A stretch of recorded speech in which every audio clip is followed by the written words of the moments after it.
Sports Zone. Your home for the best coverage of the Jazz, Utes, and Cougars is right here on the Zone. This is JJ and Alex, presented by G2G Bars on 97.5, the KSL Sports Zone.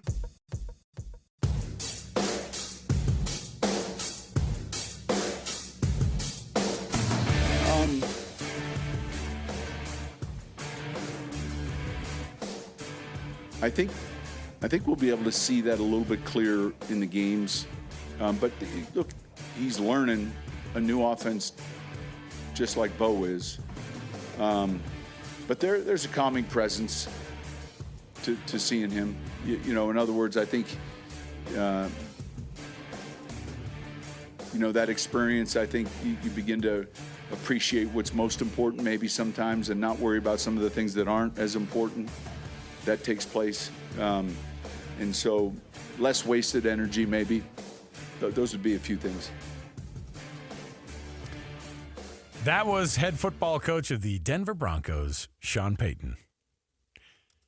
Now, what you didn't hear in all of that, because Jeremy's face got a little bit weirded out because we forgot at the front end of that, there's like a good 6 seconds of Sean Payton being like, how on earth do I say this?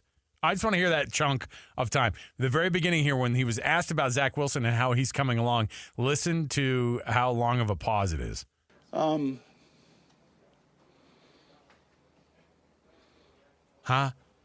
think we'll be able to see that a little. All right, so there you go. And then he just basically describes nothing really going on. I think he was wondering, like, what are we talking about? It's a weird thing that Zach Wilson's going through right now.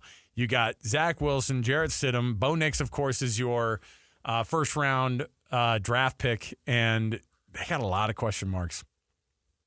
Your Denver Broncos, JJ, have a lot of question marks. Oh, yeah. Our program is brought to you by G2G Bars, all natural ingredients and no preservatives. Make the G2G Bar perfect for anybody who needs a quick, tasty, and nutritious boost. Try it out for yourself. Costco, Holiday Oil, Maverick, Associated Foods, and many other of your local grocers in the refrigerated section. Going to have one of our fun guests from Denver Sports, our siblings across the mountains, and Andrew Mason joins us here on the program. Let's jump in right here with The Cut. It's time for the biggest story of the day. This is what made the cut with JJ and Alex on 97.5, the KSL Sports Zone. Andrew Mason, Denver Sports, joining us here on the program. Andrew, when you hear Coach Sean Payton basically describe nothing going on with Zach Wilson, it sounded like even he didn't know what to say about this whole situation. Yeah, and to just give you a little background on that, it was a question I asked, and specifically I framed it in the fact that Zach Wilson has something that the other two quarterbacks in that competition don't have, and that's substantial starting experience. He's started 33 games. Jarrett Stidham started 4. Wow. And so I asked, basically, like, are there positives that could come from that can give him a little bit of an advantage. And as he is pausing for nearly 6 seconds, it called to mind a quote from The Simpsons when Homer asks his family if he's just a little bit overweight, and you hear this pause, and then Lisa says, "Sorry, Dad, it takes time to properly sugarcoat a response." I'm telling you, and Sean Payton has never been a guy who's been short on words either. Yeah, I mean, eventually it kind of came around to something, but it's one of those responses where the silence spoke more than the words. Yeah. And when the words got there, too, like there wasn't much to those either. I think JJ described it as a word salad at some point. He's just throwing stuff out there. Didn't really make much sense. Just a calming presence. You're like, what are we talking about? Yeah. And so far, I mean, look, I can't blame him for kind of struggling a little bit to find the words. I mean, just to kind of take today, for example, for Zach Wilson, he was the third quarterback up, and he had arguably the best throw of the day of any Broncos quarterback, a nice little pass to Greg Dulcich. And then he had the worst throw of the day. He had a play that nearly got picked off. It's on an overall basis, it just seems like he's probably in need of some kind of longer term football rehab to kind of get back on track than maybe Jarrett Stidham, who's in his second year in this scheme, and then Bo Nix, their first-round draft pick. I think there's some distance between those other two quarterbacks and Zach Wilson based on what I've seen. Do you know, has Coach Payton had any kind of timetable he's thrown out there as when they want to make a decision on who's going to start at the opening of the season, or are they going to wait up right until week one? He's really deflected questions about a specific timetable. What he has said is that, and on Saturday was asked about it, he said the situation, the dynamic may change within about a week to a week and a half. So I think the first step would be narrowing down the three-way rotation to a two-quarterback rotation. And the way it's gone so far is it went Jarrett Stidham last Wednesday with the ones, then Bo Nix, then Zach Wilson with the ones on Friday, and then it was Jarrett Stidham Saturday, Bo Nix today. And we'll see, if Zach Wilson is the number one quarterback tomorrow, then the rotation, that shows the rotation's continuing at pace. Although one of the things that's been interesting is usually the quarterback who was number one on one day, then they became the third team quarterback the next day, and then back up to the two and the one. So that should have meant that Zach Wilson was the second quarterback today, but he was the third. It was Bo Nix, Jarrett Stidham, then Zach Wilson, which makes you wonder, and maybe we'll find out tomorrow, makes you wonder if they've already consolidated down to a two-quarterback race. One thing that, we've been kind of interested about is as they have gone into year two with Sean Payton, and the Broncos have just had, I don't know what, JJ had a fake stat that he threw out there. He's like, I think the Broncos have had 27 quarterbacks since Peyton Manning was the starter. Yeah. And certainly, I don't know, maybe you guys are maybe the Broncos are the new Cleveland Browns of the whole thing. But what are the positives that are coming out of here? Because I'm like, I want to hear how Bo Nix is adjusting, because everybody's like, hey, we knew what kind of a talent he was in college. We got to see him play a bunch, and he played a bunch. In fact, he played the most of any player in the history of the game. And I haven't heard much about his progress as to where he's coming. No one cares if it's Jarrett Stidham's second year in the system and Zach Wilson's trying to get his feet under him. It's like, really, the truth is everybody wants to see Bo Nix kind of pan out, right? Yeah, that's the ideal thing. If you draft a quarterback in the first round, you're expecting he's going to be the man at some point. One of the things that I thought was interesting was said by Mike McGlinchey, their starting right tackle today, and he noted that what he does see from Bo Nix is sees some good leadership qualities, but also says that you're not seeing him make the same mistake twice. And I think what's going on here with Bo Nix is that the markers he's hitting in his development, they're the kind of like subtle markers as far as pre-snap presence, huddle command, going through his progressions. And that's one thing you have seen, is that he does go through his progressions more quickly than the other two quarterbacks do. He does appear to have a quicker processor than Jarrett Stidham and Zach Wilson possess. So there is some progress there. Today wasn't a great day for Bo Nix, but his best play was a long scramble when he took off and ran. But the thing is, for him early in his career, as it is for a lot of young quarterbacks, being able to take off and get a quick 15 or 20 yards, that's part of the success equation right there, using the youth and the athleticism that you have while you develop as a pocket passer. So Nix has showed that at Oregon that he does have the ability to take off and make some explosive plays with his legs. if he's out there, that might be just part and parcel of what we see from him early in his career. There's a lot of guys from Utah or play college football in Utah that are on the Broncos. I'm not sure why that is, just a circumstance. We love it. It's exciting. A lot of guys we followed for a long time. One of them's Tim Patrick. Really a great story if he's able to come back from another injury. He's really been snake bitten with the injuries. Coming back for another big one here. What have you seen from him in camp, and how does he look? Does he look like he can get back to the form that got him his contract? Well, yeah, nice catch on Saturday. Today he was kind of off to the side on a bike. And it came after an off day on Sunday. So it was kind of just a veteran day for him, but when you've had the ACL followed by the Achilles, you're being very mindful of him health-wise. Yeah. And so they're showing some caution. But he has made some plays in the team periods of practice. He does, he had a bit of a hitch when he was running straight line during OTAs back in May and early June, but he looks more fluid now than he did then. So I think there are some positive things going on for him. The big thing, though, is the Broncos have a really interesting receiver room. They drafted Troy Franklin, one of Bo Nix's receivers from Oregon. They picked him in the 4th round, so he's going to be in the mix.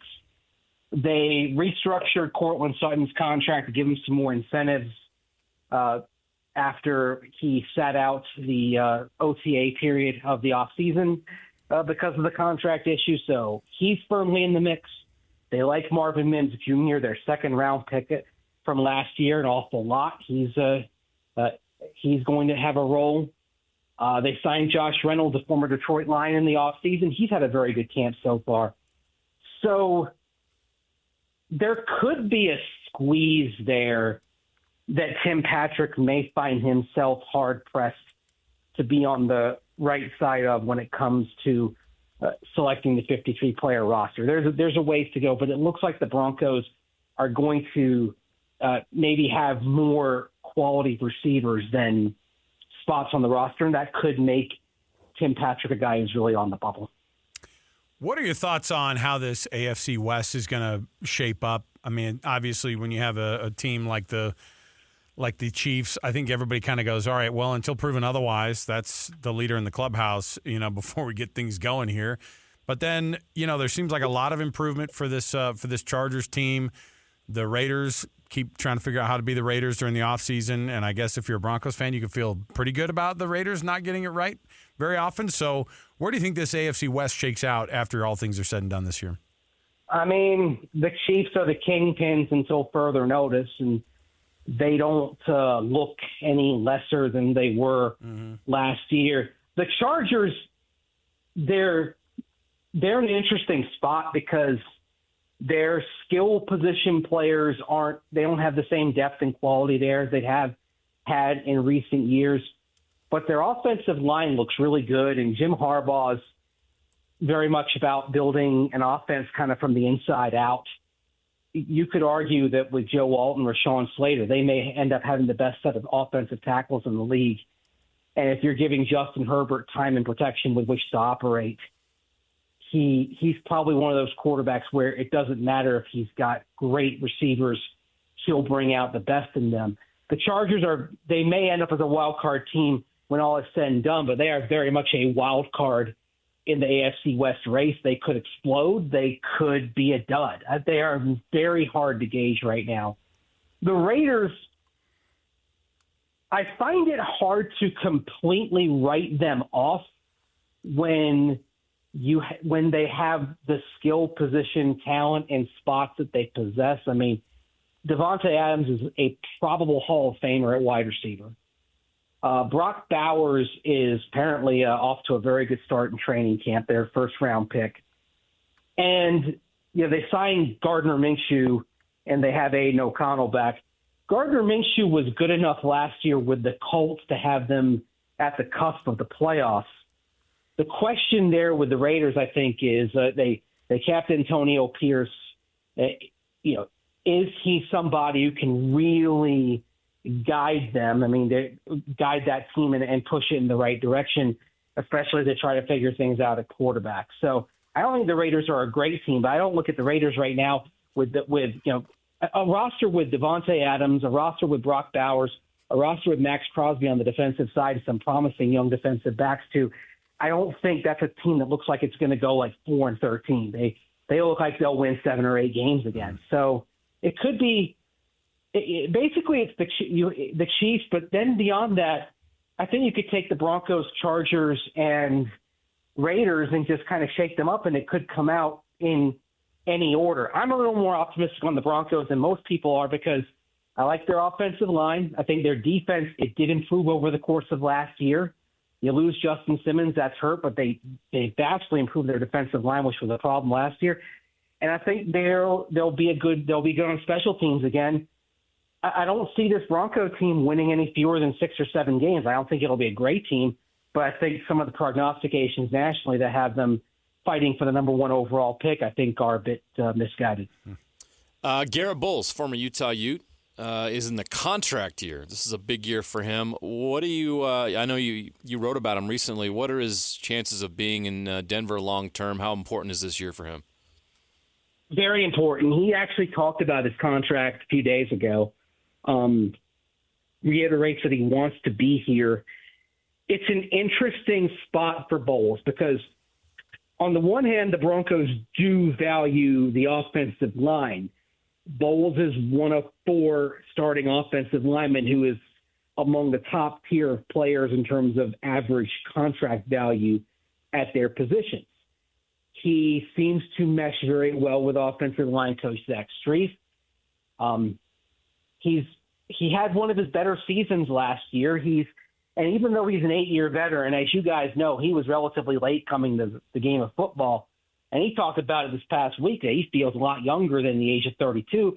And, hey, he wasn't taking the hits in high school that a lot of the guys were taking as they go on their football path because he came to the game so late.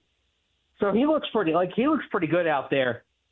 The thing that may be interesting for the Broncos and Garrett Bowles contract-wise is this. If the team struggles and they're in position, and let's say they have a top 10 pick and they could get a left tackle there, a pretty prominent left tackle in the draft next year, it may be a point where they say, okay, let's just start the cycle again and move on and develop a new tackle. But if, let's say they surprise some people, have a good season, and they play themselves out of a position where they could get a plug-and-play tackle there, then it may behoove them to re-sign Garrett Bowles. Another thing that also comes into play is they've got some questions at outside linebacker, at edge rusher. They've got some intriguing prospects, but the question is, do they have an alpha at that position? And the best way usually to find a primary edge rusher is use a first-round pick on one. And if they find they have to do that, then it may work in their favor to bring Garrett Bowles back and say, okay, we're not going to worry about the draft for tackle. We're going to use the draft to focus on another prominent core position like edge rusher. And hope that Bowles has the play into his 30s, kind of like an Andrew Whitworth or Trent Williams has had. So there's a lot on the line for Garrett Bowles, but with a good season, whether it's here in Denver or elsewhere, he has the chance to earn a very nice third contract and play deep into his 30s. And it wouldn't surprise me if he did, because I thought he had one of his 2 best seasons last year, and he has shown that with some continuity of coaching and continuity of surroundings, that he can flourish as he did in 2020. I think he's going to have a good year this year. Andrew Mason, Denver Sports. Appreciate you joining us as always, Andrew. And when September 8th is close upon us and the Seahawks and the Broncos are getting ready to face off at the beginning of that regular season, we're going to have you on again, man. Thanks for hanging out. Appreciate it. Look forward to talking to you guys again. Take care. Thanks, Andrew. Andrew Mason. Well, you just love hearing all that Bronco talk. Just made my day. Hey, you know what? And if you're a Utah Ute fan, and even a BYU fan with Zach Wilson, enjoyed that segment That's as well. your new- because that's it's your new crazy team- how that's your many new team, local bro. guys they have on that team. Yeah. I was real bummed when I saw that Drew Lock ended up signing with the Giants. Was it the Giants? It was the Giants. Yeah. It would have been fun. Brilliant to see. move by him, by the way. Oh, yeah. He'll be their starter midseason. Who was, Danny DeVito. That was their starting guy last year. Hey! DeVito. Chicken cutlets. Where's the ganoush? Hey! He is nowhere to be seen at Hard Knocks at all. Really? No mention at all. Mom and dad's couch still or whatever it is? That was Flacco. No, that was him. That crazy He was agent home. had him cut out because he didn't get any money for it. His mom was still doing his Tommy Cutlets. Yeah, and his mom did his laundry. Which, by the way, if you have the opportunity, we would all do the same thing. All right? Right now. I would do it right now. Would that be funny if I rolled up to my mom's house? How you doing? Hey, I just brought these bags over, Mom. What is it? My laundry. Don't you have a laundry room at your house? Yeah, but it just feels right. Got into those chicken cutlets. You got that? You know what, though?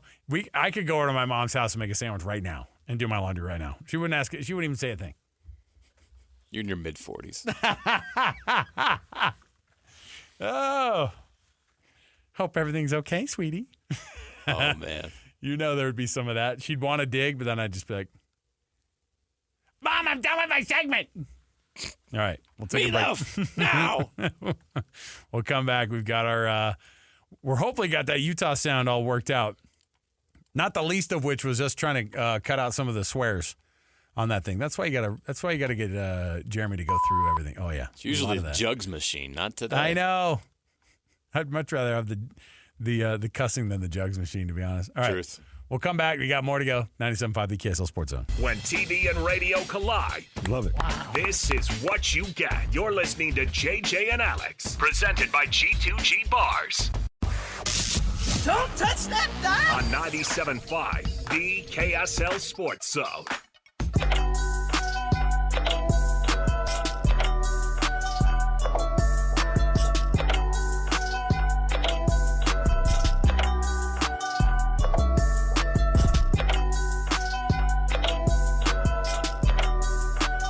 All right, everybody, welcome on in.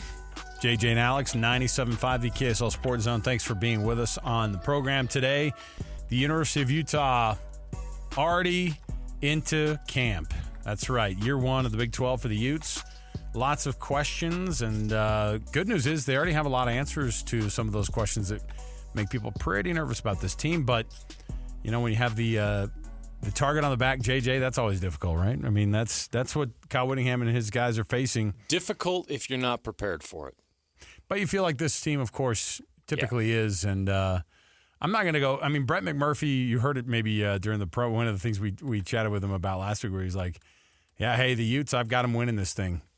The thing is, though, I had Texas Tech as the dark horse last year in the Big 12. So don't sign up for everything that I say is gospel. So let's start things off, though. The very first camp availability for Kyle Whittingham up on the hill today. Their very first day of camp. Here's what Kyle Whittingham had to say about the first day of practice. Kyle, first day of practice, what was the kind of focus coming in, knowing you don't have pads, knowing having all that? Well, we had a great summer, first of all, and had the opportunity, players had the opportunity to do a lot of player-run practices, PRPs is what we call them, and that showed up today, and it was pretty smooth given the first day out. Execution was pretty good. As you mentioned, no pads. That'll be the same situation tomorrow. So it's just mainly assignment football, but about what we expected for the first day. It was good, solid day. Do you have newcomers, whether they're freshmen, which is usually what we ask you about, or transfers, who the fans don't know, who you think are going to make an impact right away? Sure we will. Too early to tell. Give us a few more practices, and I'll be able to give you a better read on that. But we do have almost a third of the team that's brand new. You know, we had a team meeting last night. We had all the guys that are new to the program stand up, and there was about 35, 40 guys there. So it's a big group of new guys that need to learn how we do things here. How important is that player leadership in a championship run type of season? Cannot be overstated. It's absolutely critical. If you got no leadership, you're going to be a bad team. If you got coach leadership, you're going to be okay. If you got player leadership, you're going to have a chance to be great. So that's what we talk about constantly here is having the players own the program, and having a player-run program in a positive way. And we've got plenty of good leaders here, and we expect that to be the case this year. What's your thoughts on potentially expanding to 105 players on scholarship, and how does that change in the future? I know that's not specific to right now, but you've got to think about it. You do, and it's that's getting down to the bare bones. I mean, we don't have a waiver wire. We can't make trades like the NFL does, and so when you talk about potentially playing a 17-game season, I guess if you're fortunate enough to go all the way to the end, that's going to make you pretty thin by the end of the season. But I guess it's positive that there is opportunity for more guys to be on scholarship, because right now it's 85. But it's also going to be less opportunities overall, because most teams carry about 120. So you do the math: 15 less guys on each team times 130 guys or 130 teams. That's a lot of ball players that won't have the opportunity to play Division I football. With coaching changes and with players opting out of bowl games, could you get to a situation where you literally don't have enough by the time you get to a bowl game, just in a 13-game season? Yeah, I guess you could. Theoretically, you could, kind of like COVID when you were missing those guys, and it could be the same thing where guys drop out. And who knows? We'll have to see how players react and how things transpire. And I don't know. Nothing's set in stone yet. But if it does go to 105, then there's a lot of things to consider. Can you sort out the running back position without games? Will you do enough hitting that you can see who breaks tackles and who holds on to the ball? Yeah, we feel we'll be able to do that. We'll have enough live work to determine the pecking order, and right now Mekhi Bernard is at the top of that order, and got a bunch of other guys that are going to be fighting for playing time. How did those quarterbacks look today? Really good. It was a good day for the QBs, and probably the biggest reason for that is the things we put in today were the things they've been doing all summer, and so that's what's going to be the first 3 or 4 days is stuff that we've worked all summer on. You start getting into practice 5, 6, 7, now you start introducing new concepts, and that's where you really start to see separation. Where is Heward strong, and where does he need to grow? Heward, he's got a great personality and attitude for the quarterback position. He's a little thin right now. We got to put some weight on him. He needs 10 or 15 pounds. He's got good arm strength. And again, kind of like your earlier question, I need a little bigger sample size to give you a better read. But his mechanics are good, and he's been very well schooled at the position. You can tell he's fundamentally sound. Given the changes of the transfer portal and obviously revenue sharing's on the horizon, you're entering year 20 as the head coach. How has it sort of changed your philosophy? I know you said who's new here, and you had 40 guys stand up. Has it changed anything about your approach or just how you're building your team and so forth heading into the season? I wouldn't say it's a dramatic change as far as how we approach things. Right. But and we've been fortunate. We've had pretty darn good retention, of our own roster, where some teams haven't been so fortunate, and so we haven't had and a lot of the players we have lost, it's win-win. The players that need to get in a different situation. But our approach is still, it's a players program. We got a strong culture here, and I really believe our players enjoy being here, and that's really the key right now, so you don't have mass exodus. Don't want the mass exodus, although during the break we just found out that there was one name that is now going to make the exodus out of Utah State. We were just having this conversation about how this would affect, and I know this is breaking away from the Utah discussion we were just having, but Utah State got a blow to what their season, where before the season's even starting here, one of their biggest names on offense. Yeah, Matt Zenitz, national college football reporter for 24/7 Sports and CBS Sports, reports that Utah State wide receiver Micah Davis has entered the transfer portal. Big name. In July, almost August. That is crazy. But that is a situation that they're dealing with. Does that kick off more of these? I doubt it, because it's so hard now, because there's so few scholarships available. Yeah. So few spots, so little NIL left, that leaving right now, there's just not many opportunities, even for great players. Micah must have something out there that he can go to that has been provided. So good for him. Wish him the best, but that is a massive blow to Utah State's offense. Let's take a listen to Utah's quarterback. I know you heard the conversation. I think it might have been Steve Bartle who asked him the question about how Heward was doing, and it was like, that's nice. Like we talked about before, it's nice to be able to ask about the potential backups. But here's Cam Rising, his very first camp from a couple of years ago. Well, the first camp that he's going to be likely playing and starting that first game. And so here's what Cam Rising had to say. First day of camp and practice today. Cam, how was practice? It was a great day. It was fun. It's always good to be back with the team. Everybody looks good flying around. Still some stuff to clean up, but just the first day. Do you kind of feel like your old self out there, like the lateral movements back? Absolutely. Everything? Yeah, just still kind of getting it back. It's I definitely feel 100%. Just trying to make sure I get some more cuts and stuff like that at high speeds. Is it more special when you've had it taken away from you? Oh yeah, absolutely. It's always a good feeling. You just want to start jumping a little bit more and try to just move around. Just keep feeling it because it's nice to have it back. When you have guys behind you that are battling for QB2, how much do you kind of get involved with that? I know you've got to focus on the season and get your reps, but do you help with that at all? Yeah, I always try to. I was talking to Sam today just about looks that we were talking about and trying to make sure he understands what we want to get done. It fired me up how fast he was able to learn it and apply it to today.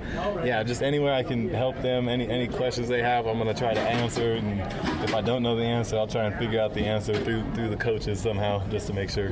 How much film have you watched of Big 12 opponents? You're going to be seeing new teams, new schemes, new rosters? A good amount. I always love to just kind of check in, but luckily, besides Baylor, we got some game film that we'll be able to watch, and that's where we really kind of like to watch that, just because new team, always different players and stuff like that.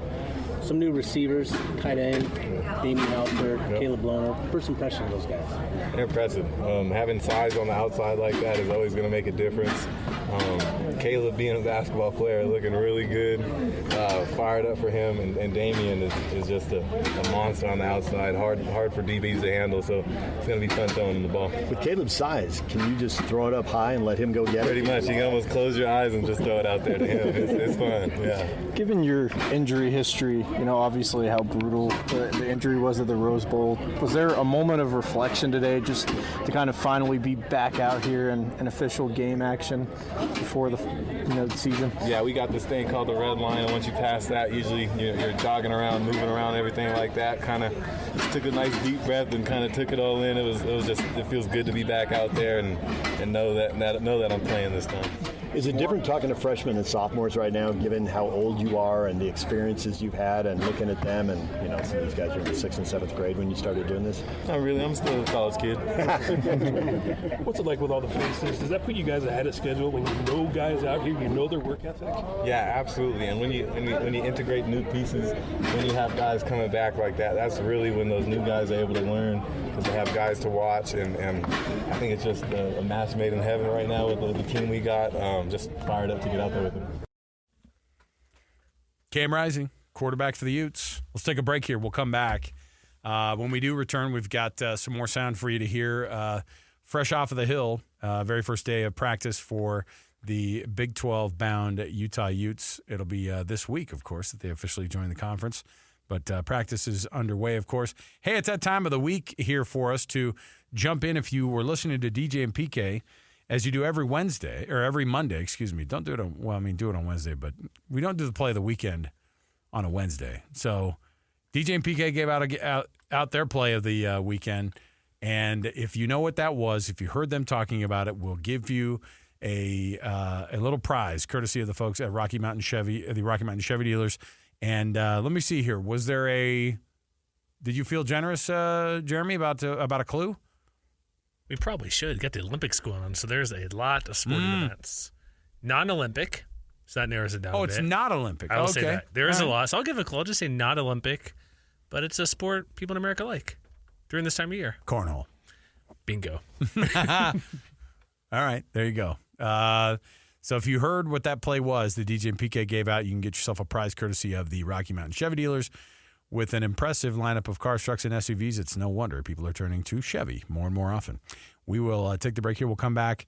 We'll hear from Brant Keithy, Dorian Singer. Stay right here, 97.5, the KSL Sports Zone. Jay and Alex. With the insight and analysis on the teams you can't live without. Presented by G2G Bars. This is 97.5, the KSL Sports Zone.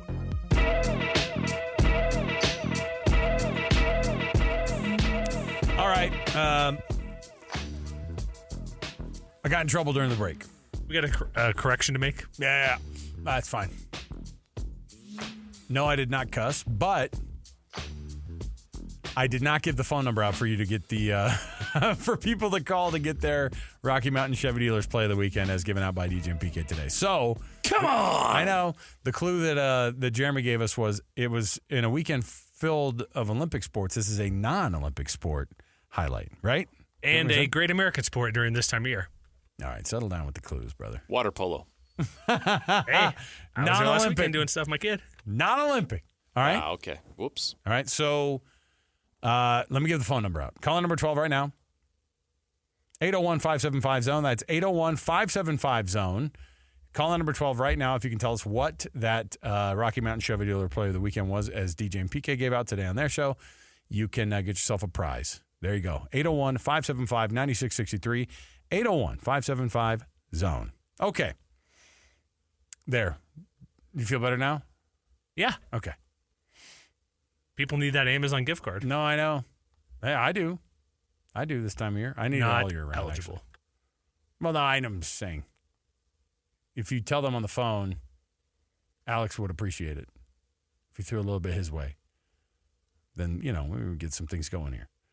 JJ, we got some sound still from up on the hill that we want to play for some folks. We just heard from Kyle Whittingham, just heard from Cam Rising for his first practice back. He talked about it being an emotional, took a nice deep breath before he ran onto the field because, it was the first legitimate camp practice that he's had since his injury a couple of years ago. So now let's go up to the hill and find ourselves a Utah Ute who it's his first year playing wideout for this group. Of course, had a phenomenal year for Arizona a couple of years ago. Down on production last year at USC, Dorian Singer up on the hill, very first practices as a Ute going into the Big 12. How is Utah the same or different than Arizona and USC? I would say Utah is the same as Arizona, just like the style of play and offense, like the terminology that's used, similar to NFL. It's similar to USC with the strength staff and how well oriented they are and the details that they put into the strength staff. What ultimately went into your decision behind committing to Utah? You were one of the most highly coveted receivers in the portal. I wanted to, for my last year, I just wanted to be a part of a real family because that's what I am. I'm a family-oriented person, so I just wanted to be a part of that in my last ride. Kind of along those same lines, Kyle Whittingham's been here for a very long time. This veteran coaching staff's been together for a while. Does that kind of meet the family standards you're looking for? For sure. Yeah, that main pieces aren't going anywhere. A couple of pieces may be leaving in or out, but they all got their family, and they're making sure who they bring in is going to adapt to that family and not them adapting to that person. Are they organized and more ahead of schedule compared to some of the other places you've been? Yeah, I'll say we run things like a pro, like how to be a pro. If you want to play at the next level, you got to learn how to do that now. You can't do it when you get there. Was it important to be able to work out with Ross Oppo this year? Well, it was really important. I learned a lot of things in my game. We watched a lot of film that I need to get better on, and we just chopped away at that and taking my game to the next level. What kind of things do you think you can do with a guy like Cam Rising? I mean, and what's your chemistry look like with him already? Well, chemistry's great. We hang out outside of football, do fun activities, stuff like that. I feel like I can do anything with him because he's been in a system like this, a pro-style offense, and he knows the ins and outs. He's kind of a guy that needs no introduction, the man, the myth, the legend. But when you actually meet the real person, what's that like? Well, he's a great person, a great guy. Kind of how you see on TV is what you get. He's very, he's a very good person in person. Yeah. Can you explain some of the circumstances that lead to the different stats you put up different years and the change in production and some of the things that maybe you don't control that have impacted that? All I can say is just opportunity that the coaching staff gives me. How would you assess this wide receiver room as a whole? I definitely think we have a top 10 receiver room in the country. It may not look like that on paper, but if you come out here and watch the guys work, you can definitely see that in the way we work and the way we play ball. How do you comes in and he didn't get the spring, so you didn't get to see him there. But what's it been like to work with him, and what does he provide that maybe others don't? Oh, it's been good working with him. He's a bigger body receiver, and I play outside as well as him, so I can learn some stuff from his game that helps him win versus DBs. Like me being a big body like him, use in my game to correlate to his game. So it seems like the vision of the offense this year is to spread the ball around. As a receiver in a very talented group, how are you guys sort of managing the different opportunities between yourselves? Just whenever the opportunity presents itself, just take it and run with it, because you never know if we're going to pass the ball 30 times a game, run the ball 50 times a game, and you just never know how the game goes. So when your opportunity comes, you have to let it prevent itself. It can be kind of fun moving around the country and seeing different places. Are there any things about Utah that are unique? The mountains. Everywhere you look, you see a mountain. One more if it's out there. Who's the hardest corner to beat? Where? Here. No comment. Everyone's great. Dorian Singer. There you go. Lots of expectations, of course, for that wideout group, JJ. It's a lot. It's a lot for this. I mean, new guys coming in, trying to establish themselves, and again, like I said at the beginning of the show, it's like this is that time of year that we all look around and go, "All right, is this the year that they throw to all these guys?" Yeah.